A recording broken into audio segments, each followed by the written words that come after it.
ഇത് നമുക്ക് നല്ലോണം പണിയെടുത്ത് നല്ല ടേസ്റ്റുള്ള തലശ്ശേരി ദം ബിരിയാണി ചെയ്ത് നോക്കാം. 1 കിലോ ചിക്കനിലേക്ക് മഞ്ഞൾപ്പൊടി, ഉപ്പ്, ചതച്ചു വെച്ചിട്ടുള്ള പച്ചമുളക്, തൈര്, ഗരം മസാല, കുരുമുളക് പൊടി, ഫ്രൈ ചെയ്യാൻ ഉപയോഗിക്കുന്ന ഓയിൽ കൂടി ഒഴിച്ച് തിരുമി മാറ്റി വയ്ക്കുന്നുണ്ട്. പട്ട, ഗ്രാമ്പു, ഏലക്കായ, ജീരകം, അല്പം നെയ്യ്, ആവശ്യത്തിന് വെള്ളം, നാരങ്ങാ നീര്, ഉപ്പ്, കഴുകി വൃത്തിയാക്കി സ്ട്രെയിൻ ചെയ്ത് വെച്ചിട്ടുള്ള റൈസ് ഇട്ട് കൊടുക്കുന്നുണ്ട്. ഈ ഒരു പരുവത്തിൽ വേവിച്ചെടുക്കുന്നുണ്ട്. ഒരേ വലുപ്പത്തിൽ നീളത്തിൽ കട്ട് ചെയ്ത് വെച്ചിട്ടുള്ള സവാള ബ്രൗൺ കളർ ആവുന്ന രീതിയിൽ ഫ്രൈ ചെയ്തെടുക്കുന്നുണ്ട്. ഒനിയൻ ഫ്രൈ ചെയ്ത് മാറ്റി ഓയിലിലേക്ക് കാഷ്നട്ട്, കിസ്മിസ്, ഫ്രൈ ചെയ്ത് വെച്ചിട്ടുള്ള ഓയില്, ഒനിയൻ, ഉപ്പ്, അതൊരുപാട് ബ്രൗൺ കളർ ആവണ്ട.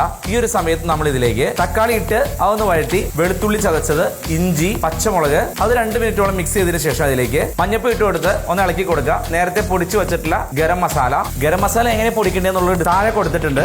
ഈ സമയത്ത് ഇതിലേക്ക് പുതിന, മല്ലിയില, തൈരോടി ഒഴിച്ചു കൊടുത്ത് നല്ല ഇളക്കി കൊടുക്കുകയാണ്. നേരത്തെ മാരിനേറ്റ് വെച്ചിട്ടുള്ള ചിക്കൻ. ഈ ഒരു സമയത്ത് ഇതിലേക്ക് ഫ്രൈ ചെയ്ത് വെച്ചിട്ടുള്ള ഒനിയൻ ഒന്ന് ക്രഷ് ചെയ്തിട്ട് കൊടുക്കുന്നുണ്ട്.